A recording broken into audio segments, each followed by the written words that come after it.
Sometimes, the people we love the most are the very ones who hurt us the deepest. I gave up everything to raise my son, believing that one day he'd look at me with pride, but instead, he chose to bury me beneath shame and silence.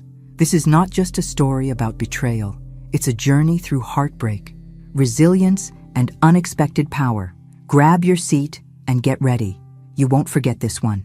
Tell me in the comments, where are you watching from? My name is Mary Thompson. I'm years old, and I live alone in a quiet 2-bedroom apartment on the edge of Houston. The walls are thin, the kitchen tiles are cracked, and the heater makes a strange knocking sound in the winter. But it's mine, and for a long time, I thought that was enough. I raised my son, Daniel, here. Well, mostly.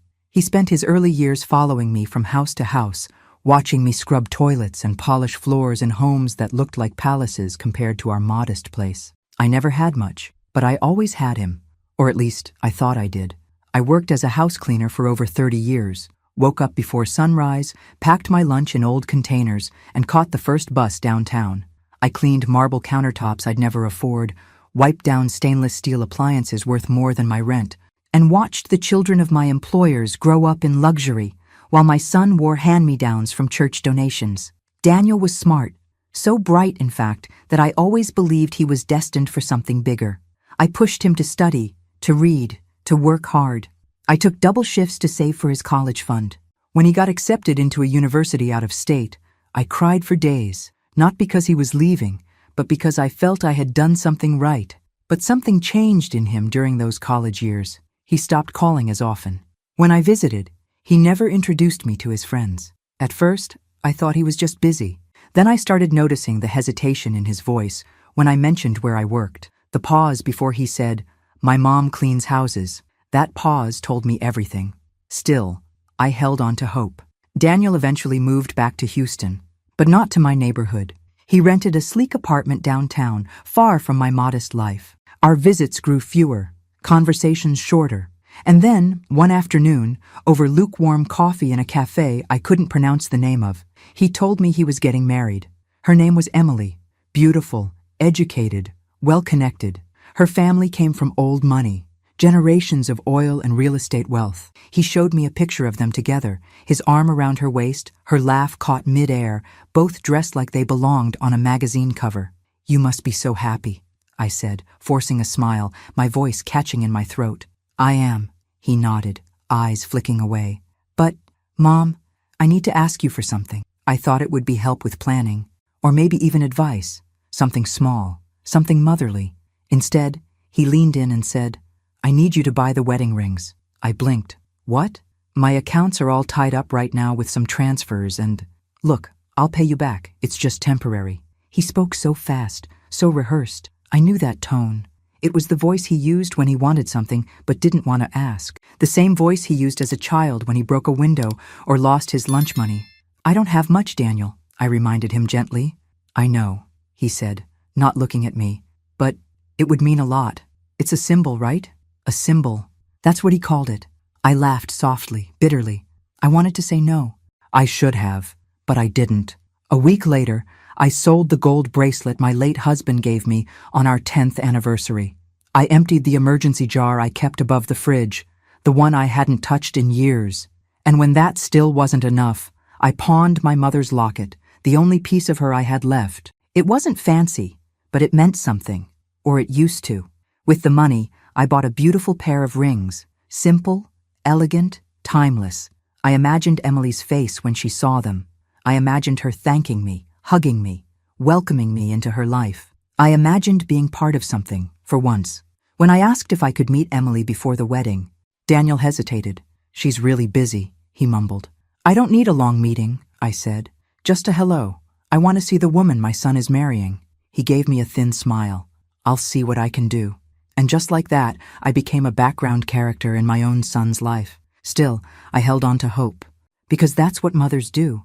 We hold on, even when everything is slipping away. And deep inside, I had no idea just how invisible I was about to become. It was a Saturday morning when Daniel called again. His tone was upbeat, almost rehearsed, like he was trying too hard to sound excited. "Mom," he said, "the rehearsal dinner's next weekend. Emily's parents are hosting it at their country club. I thought maybe you could come by, just for a bit." I felt a flutter in my chest. Was this it? Was I finally going to meet her? "I'd love to," I said, my voice trembling slightly. "Thank you, Daniel." He paused for a beat too long. "Just one thing. Don't feel like you have to dress up or anything. It's casual." My heart sank a little, but I didn't let it show. "I'll look nice," I assured him. "Nothing fancy." The week crawled by.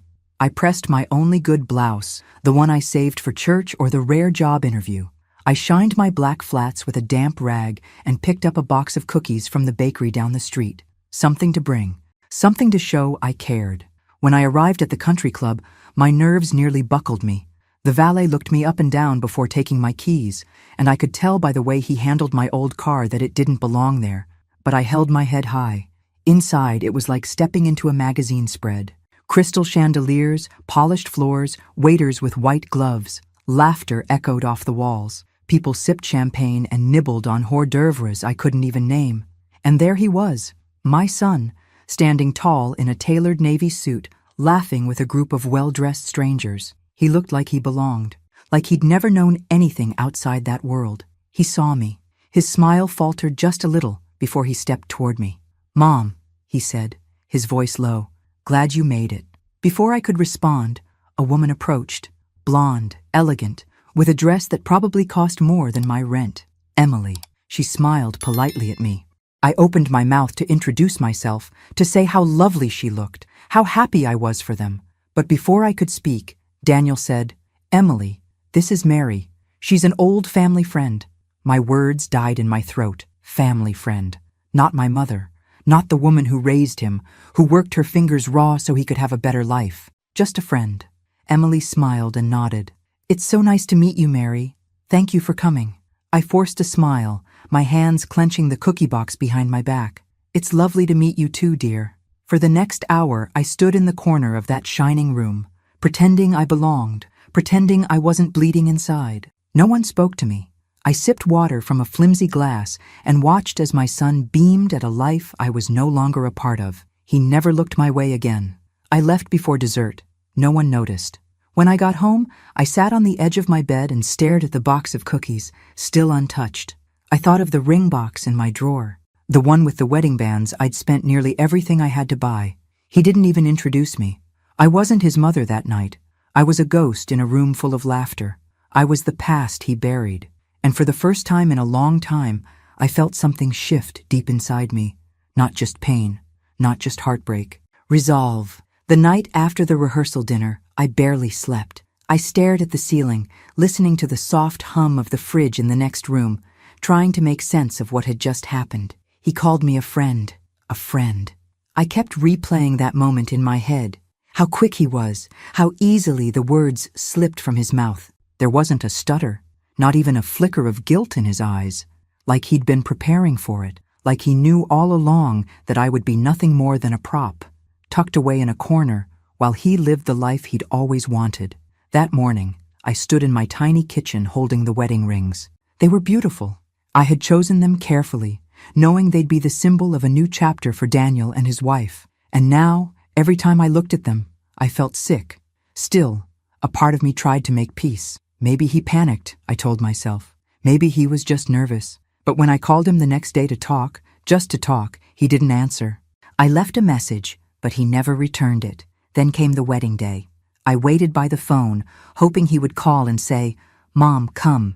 I made a mistake. I want you there." But the phone stayed silent, just like he wanted me to be. The rings sat in a small velvet box on my coffee table. I picked them up and stared at them. My reflection distorted in the gold surface. These rings didn't belong to him anymore. Not after what he did. So I put them in my purse and left the house. Not to go to the wedding. I knew I wasn't welcome there. But just to walk, to clear my head. My feet carried me without direction, block after block, through old neighborhoods and empty sidewalks. The weight in my chest grew heavier with each step. I passed the bus stop where Daniel and I used to wait when he was in grade school. He'd hold my hand and ask why we didn't have a car like the other kids. I always told him, "Because we're saving for your future." I passed the old bakery where I once bought him a chocolate cupcake after his first A on a math test. He hugged me so tight that day said I was the best mom in the world. Where did that boy go? By the time I got back home, the sun was setting.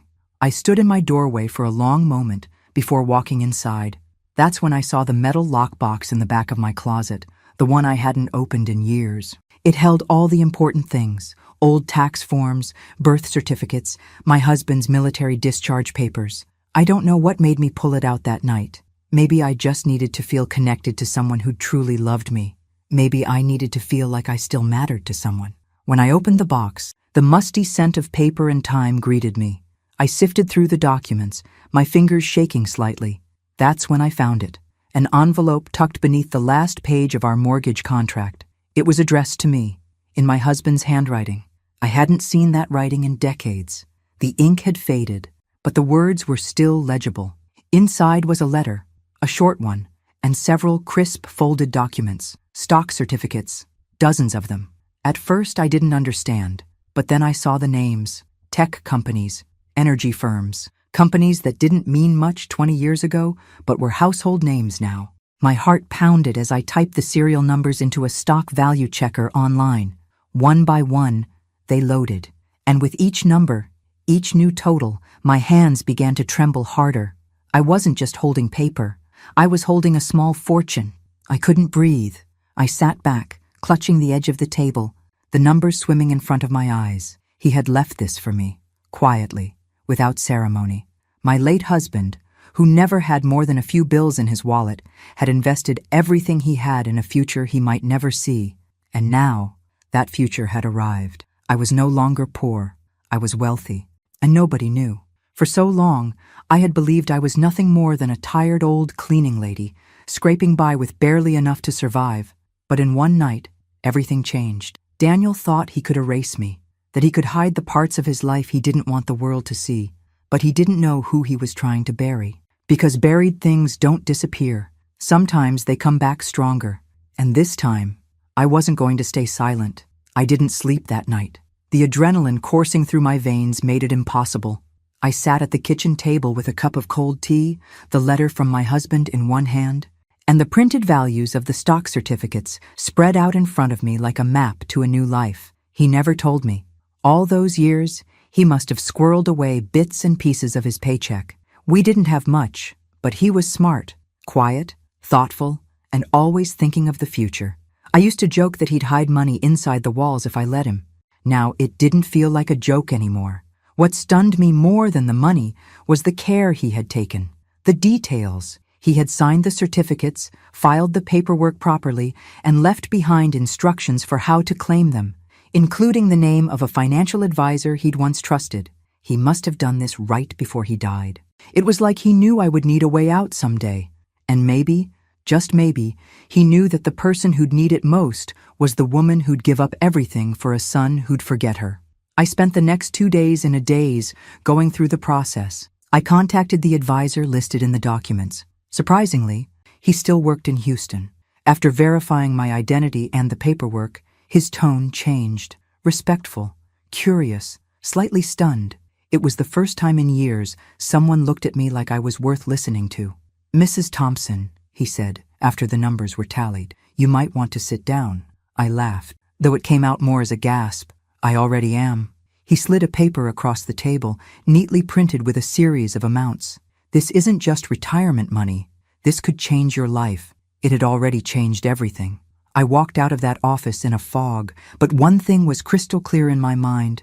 I didn't owe anyone silence anymore, especially not Daniel. I had spent nearly 6 decades being humble, patient, forgiving. I endured things no mother should endure, being erased, disrespected, minimized. And even when I had nothing, I gave everything. But now I had a choice, and I chose dignity. The wedding was the next day.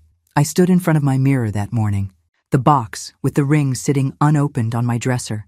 I wore a simple black dress, no makeup, my hair pulled back neatly. I didn't cry, not anymore. I held the rings for a long moment, gold, clean, flawless, a perfect symbol of something broken. I put them back in the box and zipped them into my purse, but not for delivery. I wasn't going to the wedding. I wasn't going to watch my son lie with his smile while pretending I didn't exist. I wasn't going to give him the satisfaction of ignoring me to my face. Instead, I opened my laptop. I created a folder. Inside, I dropped screenshots, dozens of them. Messages over the years where Daniel belittled me, moments when he dismissed my love, laughed at my work, talked about hiding his background from Emily and her family. One message stood out. I just can't let her meet my mom. She's, not really someone you show off. I stared at that line until it blurred. Not really someone you show off. I wasn't ashamed anymore. I had scrubbed marble floors and cleaned strangers' toilets for decades. I had raised a boy into a man. I had given everything I had, and now I was the one with power, with legacy, with proof that I was never small. Late that night, I sealed the velvet box with the rings inside, placed the folder of screenshots on a flash drive, and wrapped it all in tissue paper. I wrote a note, short, firm, honest. To the woman marrying my son, caution. Some men bury their past, others just pretend it never existed, but truth always finds a way to rise. Mary. I didn't sign it as Mom. That title had been erased long before I was ready to give it up. The next morning, I mailed the package directly to Emily's apartment, overnight delivery, no return address. And then I sat back. For the first time in my life, I wasn't cleaning up someone else's mess. I was finally, quietly, letting someone see the truth. Daniel thought I'd stay in the background, that I'd always be the invisible mother, quietly supportive, endlessly forgiving. But what he forgot is that people only stay invisible when they don't know their worth. And now, I knew exactly who I was. The sun had barely risen when I stepped outside and placed the small padded envelope into the mailbox. There was something final about it, the soft click as the door shut, the quiet hum of the world still asleep. I stood there for a long moment, staring down the empty street, feeling the sharp edge of the morning air on my face. It was done. Inside that package was everything. The rings I had paid for with the last of my savings, the truth my son had buried, and the dignity I had finally reclaimed. I wasn't angry anymore. I was clear, focused.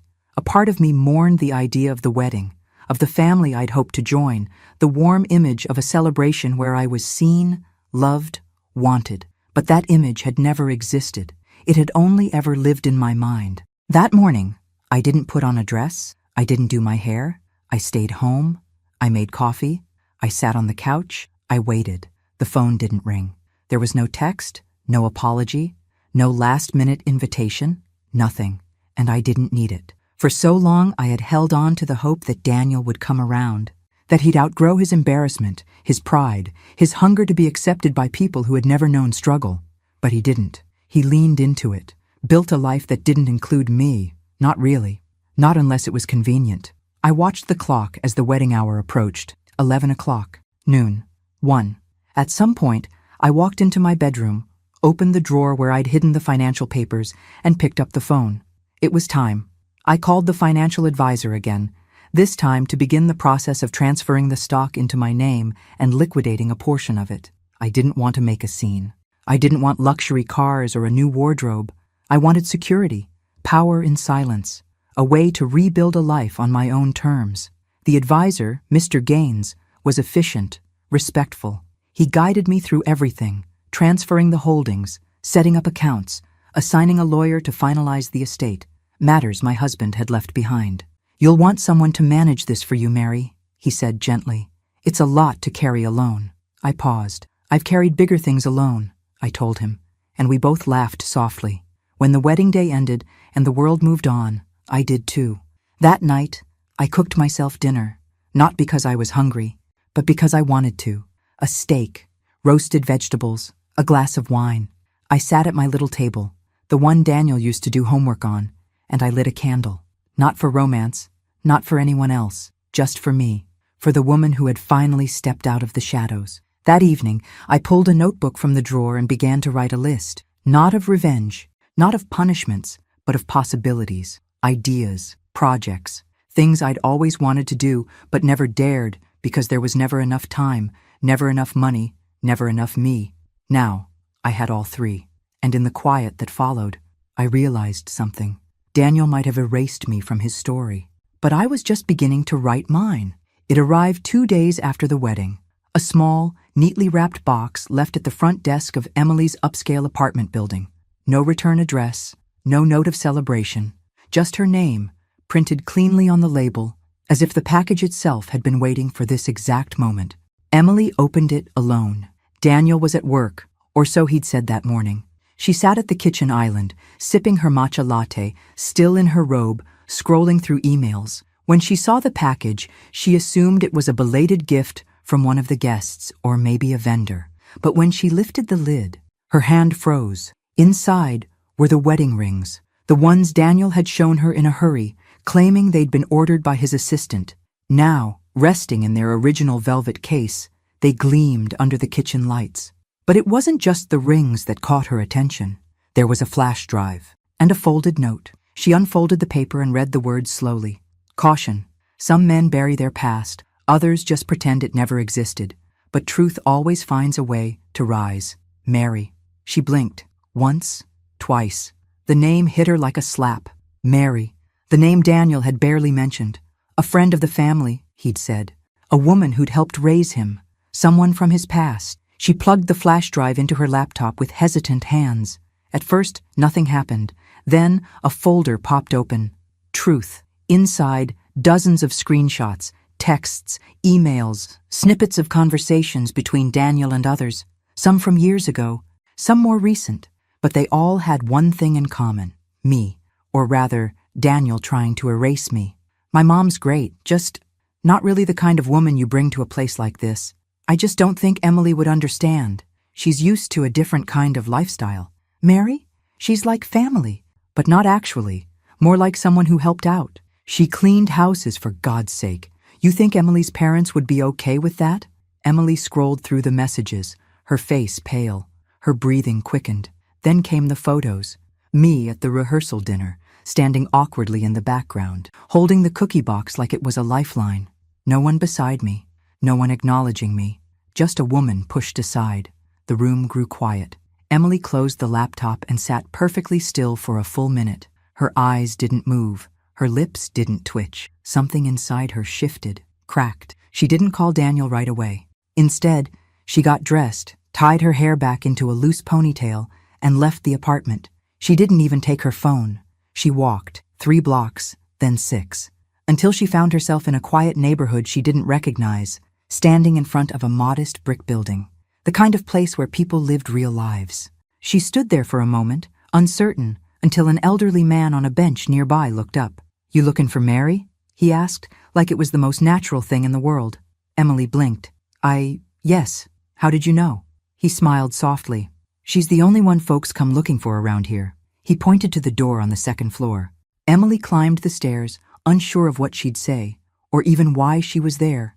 But something inside her needed to see, needed to know. She knocked once, then twice. I opened the door in a simple blouse and slacks, no makeup, my hair tied back. For a second, we just stared at each other.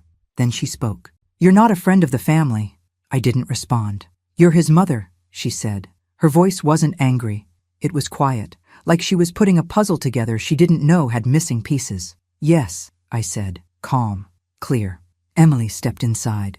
We sat at my kitchen table. I made tea. She didn't ask for it, but she drank every drop. She asked questions, and I answered them. About the jobs I worked, the years I struggled, the things I gave up.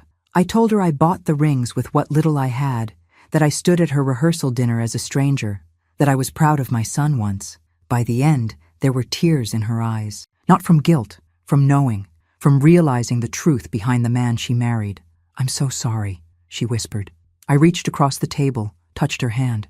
"Don't be," I said. "You didn't know." "But I do now," she said. "And I won't forget." She stood up, then turned back. "I'm going to fix this. And if you'll let me, I want to help you too." I watched her leave, her shoulders straighter than when she'd arrived. I didn't know what would come next, but I knew something had changed. Finally, someone saw me.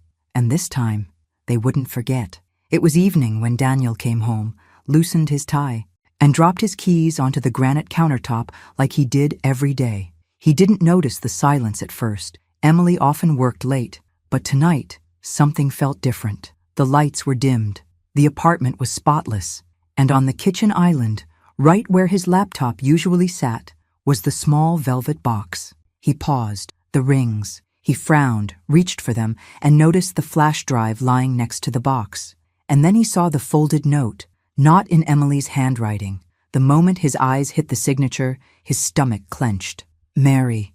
He didn't even open the drive. He paced the room muttering to himself, panic crawling up his throat. When he finally sat down, he plugged the flash drive into his laptop with trembling hands. It only took a few clicks. The folder popped up. Truth. He opened it. And there he was. His words, his voice, his shame.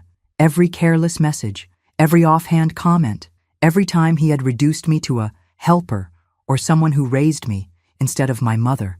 Words he thought would disappear into the digital ether now stared back at him like ghosts. He slammed the laptop shut, furious, but the silence that followed was deafening. He called Emily. No answer. He tried again. Nothing. By midnight, the dread inside him had hardened into something colder, something that couldn't be undone with flowers or charm. He opened his phone and tried to delete messages, to scrub the past, but the damage was done, and Emily was gone. She didn't scream when she left. She didn't even leave a note, just a missing suitcase and a half-empty closet. Daniel sat in the darkness, surrounded by everything he had fought to build, the apartment, the suits, the curated life, and for the first time, it felt hollow, fragile. He picked up the phone and stared at my number. He didn't call. Instead, he lay back on the couch and stared at the ceiling, wondering how everything had unraveled so quickly, and how long it would take to piece it back together.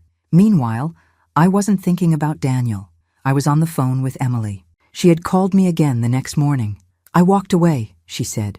I couldn't be married to someone who builds his life on lies. I'm sorry you had to go through that, I said. No, she replied. I needed to see it. And now, I want to make sure you're never treated that way again. She asked to meet again, this time in her office, a bright, modern space in downtown Houston with high ceilings, glass walls, and a view of the skyline. I walked in feeling nervous, but Emily met me with a hug, a real one. I've been thinking, she said, gesturing toward the sleek chairs across from her desk. My company, we've been expanding. We need someone grounded, experienced, with real leadership potential. Someone like you. I blinked. Me? She smiled. You've led a life most people couldn't survive. You've managed people, budgets, schedules, and raised a son who graduated with honors. You know how to work, and you know how to lead. I didn't know what to say. My throat tightened. Let me train you, she said. Let me invest in you the way you invested in him. I nodded, overwhelmed, not just by the opportunity, but by being seen, by being chosen, not out of pity, but because someone finally recognized my worth. That week I began the process of onboarding. The process. I shadowed meetings, learned new systems, adapted quickly, and something in me awakened, a sharpness I thought had dulled with time, a part of me that had been buried under years of sacrifice, now rising to the surface. As for Daniel, he showed up at my apartment 2 weeks later, not to apologize, to demand answers. Why would you do that? He snapped, standing in my doorway like he still had a place there. You ruined everything. I didn't flinch. No, I said calmly. You did that all by yourself. You had no right. I had every right, I replied. I bought the rings. I raised you. I gave you everything. And you erased me. He scoffed, looked around my apartment like it was beneath him. So this is what it's about? Revenge? I stepped forward. No, I said. It's about respect, something you stopped giving me a long time ago. He didn't respond, just stood there, fists clenched, like a child who'd lost control of his own game. I'm building something now, I added. Something for me. You don't have to understand it, but you don't get to sabotage it either. He turned and walked away. Not a goodbye, not even a backward glance. And for the first time, I didn't care, because I finally understood something. Some people only come around when they need something. But the ones who see you, the ones who stay, they don't need anything at all. They just recognize your light. The first time I walked into the executive offices of Emily's company, I felt like I had stepped into another world. Glass doors opened with a whisper. The floors shined like polished stone. Everything smelled like citrus and confidence. I clutched my worn leather bag a little tighter, feeling out of place but trying not to show it. Emily met me in the lobby, her smile warm and reassuring. Come on, she said, leading me past rows of desks, sleek computers, and young professionals in tailored clothes. This, I started, glancing around. isn't where I thought I'd end up." She turned to me, her voice soft but firm. "It's exactly where you're supposed to be." Over the next few weeks, Emily kept her promise. She didn't just hand me a job, she mentored me. She sat with me through onboarding sessions, introduced me to the leadership team, and placed me in charge of operations for a new community outreach initiative. My background, my instincts, the way I could see what needed fixing, suddenly it all had value. I wasn't the invisible woman in the background anymore. People listened when I spoke. They looked me in the eye. They respected me. It was strange at first, being acknowledged, being heard. After years of shrinking myself to fit into Daniel's world, I had forgotten what it felt like to take up space. And Emily? She didn't just see my potential, she celebrated it. "You know what I think?" she said during a late meeting one evening as we reviewed program numbers and community feedback. "I think you've been leading your whole life. You just never had a title for it." That stuck with me. I started showing up in tailored clothes Emily had gifted me after our first week. "Nothing fancy," she said, handing me the box. "Just a few things that match the woman I see." I looked in the mirror, and for the first time in years, I didn't see a tired maid or a forgotten mother. I saw a woman with power, with history, with presence. Meanwhile, Daniel's life was unraveling. Emily didn't speak of him often, but I heard things, whispers from mutual acquaintances, updates through mutual contacts. After the separation, his employer started looking into internal complaints. Turns out, Daniel's need to project a perfect image wasn't just personal. It had bled into his professional life too. Ethical concerns, misrepresentation, quiet HR meetings that led to quiet consequences. He lost his job, moved out of his high-rise apartment, ended up renting a room in someone's basement on the outskirts of town. Emily never gloated. She never used it to hurt him. That wasn't who she was. But me? I won't lie. There was a part of me that felt vindicated, not because I wanted him to suffer, but because life had a way of teaching the lessons we refused to learn. And Daniel? He had built his entire identity on a lie, one he maintained by pushing me into the shadows. Now, without the money, the job, or the marriage, he had no one to blame but himself. I didn't hear from him directly. No apology, no explanation. But I didn't need one anymore. I was growing into someone else, someone I had always been, but never allowed myself to become. One afternoon, Emily invited me to join a panel at a women's leadership conference. I was nervous, unsure of what I could possibly say to inspire anyone, but she believed in me. "I want them to hear your story," she said. "The real one." So I said yes. I stood on a stage in a simple navy dress, holding the microphone with shaking hands, and I told the truth about raising a child alone, about cleaning houses for people who never looked me in the eye, about giving and giving, only to be forgotten, and then about finding something I didn't even know I had: power, worth, my own voice. The room was silent when I finished. Then the applause began, and I realized something that night. You don't need a spotlight to shine. Sometimes you just need someone to tell you it's okay to stop hiding. And finally, I wasn't hiding anymore. It was strange how the world could turn in silence. No explosions, no big announcements. Just small shifts, one door closing, another quietly unlocking somewhere else. That's how I learned Daniel had lost his job. I didn't hear it from him. I heard it from a former neighbor who still kept in touch, a woman I used to help with laundry when her back went out. She called one evening to chat, and in the middle of telling me about her granddaughter's graduation, she casually mentioned, "Oh, and your son. I heard he's not working anymore. Something about some issues at the firm." I didn't react at first. I just nodded and hummed politely. But after we hung up, I sat at my kitchen table for a long time, staring, thinking. It wasn't joy I felt. It wasn't sadness either.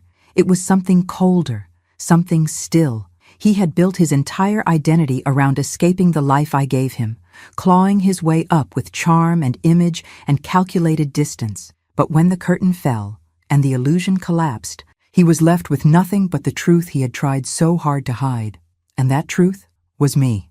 I found out later he had moved into a friend's garage apartment. Not even a proper lease, just a favor. Someone doing for him what I had done for years. He had reached the part of the story where pride starts to taste like rust. I didn't reach out, not out of anger, but because there was nothing left to say. I had reached a different part of my journey. Emily's mentorship turned into a true partnership. I was overseeing operations now, managing teams, streamlining systems, even designing a new initiative to connect underprivileged women to professional mentorships. Every step I took forward, I left behind one more piece of the woman I used to be, the one who waited, hoped, stayed small. But I didn't erase her.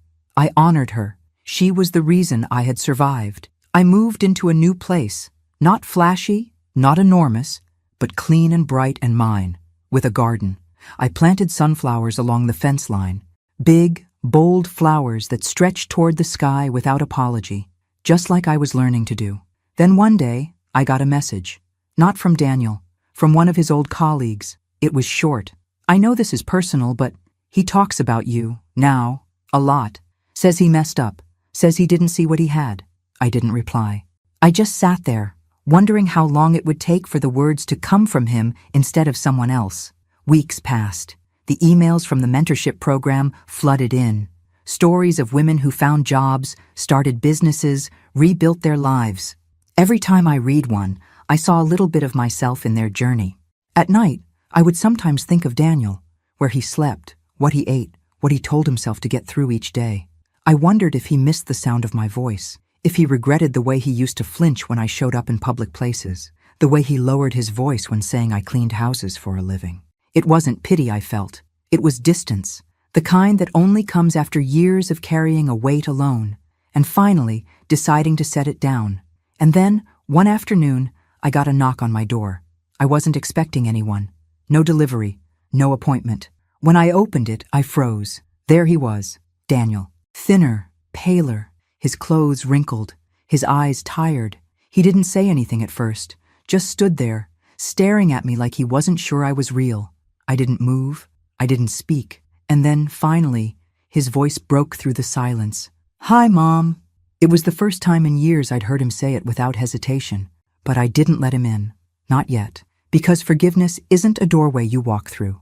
It's a journey, and mine had only just begun. He stood on my porch like a boy again, not the man he had become or the man he tried so hard to be.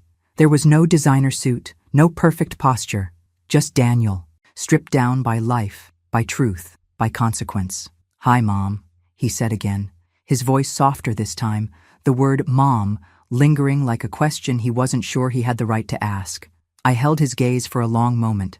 Then, with measured calm, I said, "You should go." His face twitched. Confusion, maybe disbelief. He hadn't expected that. He probably thought the door would swing open and I'd welcome him back with open arms, that I'd fix it all, like I always had. "Please," he whispered, "just let me talk." "I heard enough when you didn't let me talk," I said. "You've had years to call me that, all me. And now you show up because your life fell apart?" He opened his mouth to respond, but I raised a hand. "I'm not doing this on the porch," I said, not unkindly. "And not today." He nodded slowly. "Okay, I'm sorry." I closed the door gently.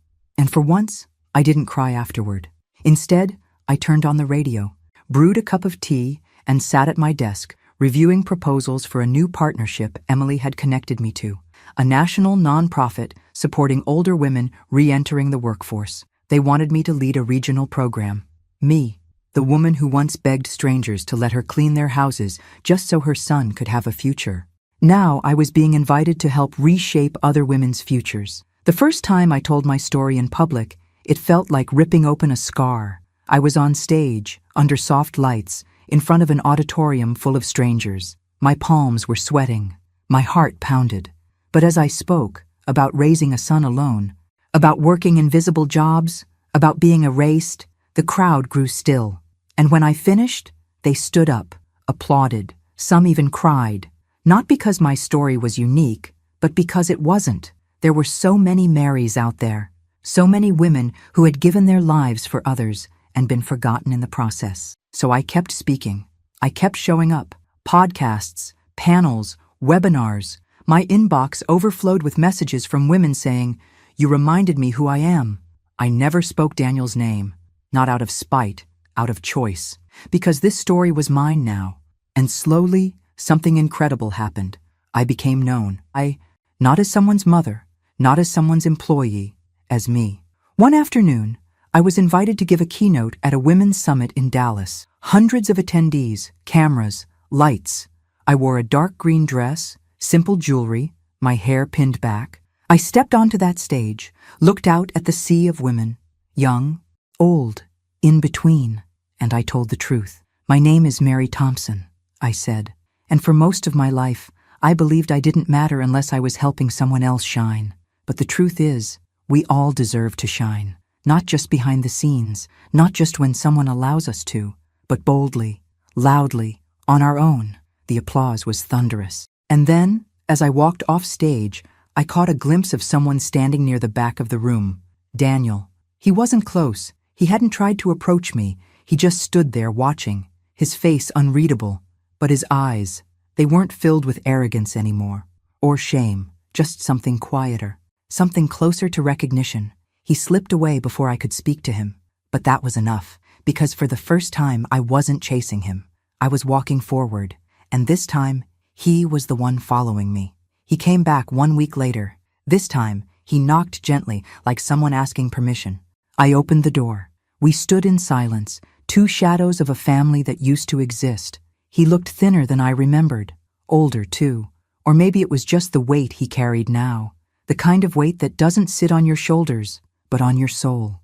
"Can I come in?" he asked. I didn't say yes, but I stepped aside. He sat on the couch where he used to do homework, his hands clasped tightly between his knees. I sat across from him, waiting. He took a breath, let it out slow. "I don't know how to start this," he said. "Then just say the truth," I replied. He nodded, eyes low. "I was embarrassed," he admitted. "Not of you, of myself, of how we grew up, of never having enough. I thought, if I pretended it didn't happen, I could finally belong somewhere else." His voice cracked. "And in trying to escape all of that, I erased you, the person who gave me everything." I didn't speak. "I told myself it was for your protection," he continued. "That if Emily's family didn't know the details, they wouldn't judge you. But that wasn't true. I wasn't protecting you.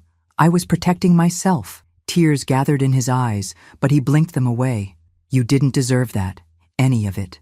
My throat tightened. It wasn't just the words. It was the way he said them, like a man finally coming clean to himself. "I don't expect forgiveness," he said quietly, "but I needed you to know. I see what I did, and I'm sorry for all of it." I looked at him for a long time. This was the boy I raised, the one who used to fall asleep beside me on the bus after school, clutching his backpack like it held the whole world, the one who used to write me notes that said, "You're the best mom ever." And now here he was, broken, remorseful, uncertain, a boy again, but also, finally, a man. "I never stopped loving you," I said, "even when you tried to erase me, even when it broke me." He looked up, his eyes red.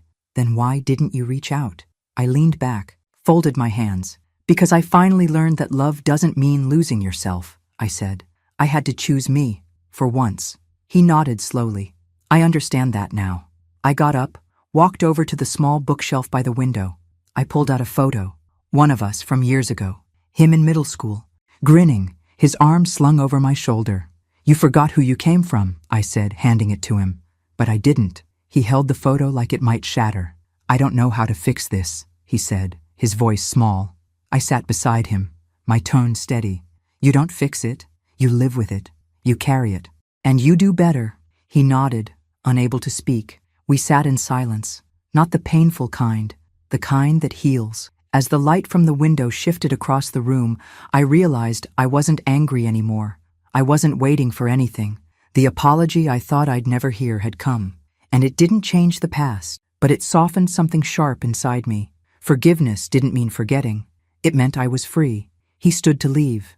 I didn't hug him. I didn't tell him to stay, but I walked him to the door. And before he left, he looked back. "I'm proud of you, Mom," he said. "I wish I had said that sooner." I nodded.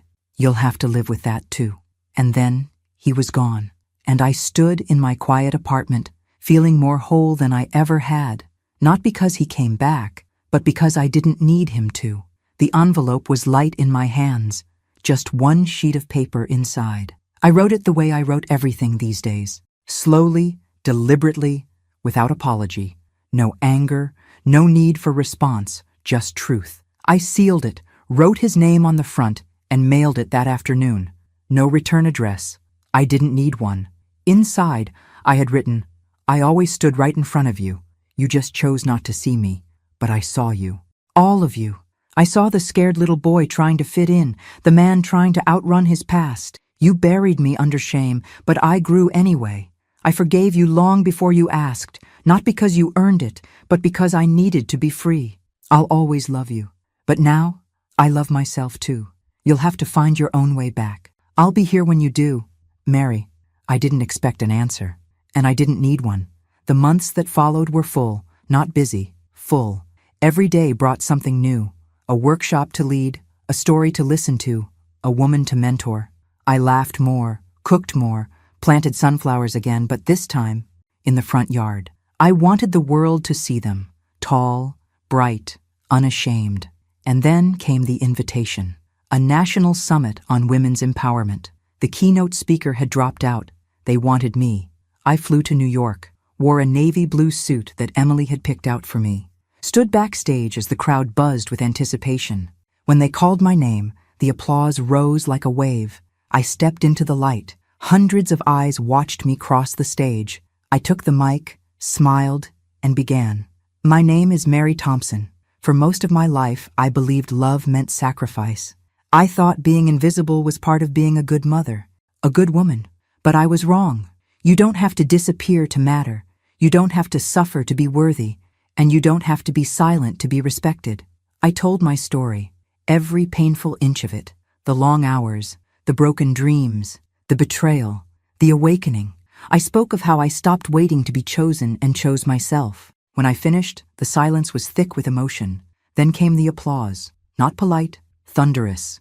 As I walked off stage, hands reached out to shake mine. Eyes filled with tears. Women whispered, "Thank you. That was my story too. You gave me hope." And then, in the crowd, near the very back, I saw him. Daniel. He wasn't dressed up. He didn't try to come forward. He just stood there, still, watching. Our eyes met. I didn't smile. He didn't wave. But in that quiet second, everything was said. He saw me, truly, finally, and I saw him, not as a mistake, not as a wound, but as part of a journey that had brought me here. I turned and walked away from the stage, the lights warm on my shoulders. I was no longer the woman who waited in corners. I was no longer the mother begging to be recognized. I was Mary Thompson, and I had risen. Thanks for listening. Don't forget to subscribe and feel free to share your story in the comments. Your voice matters.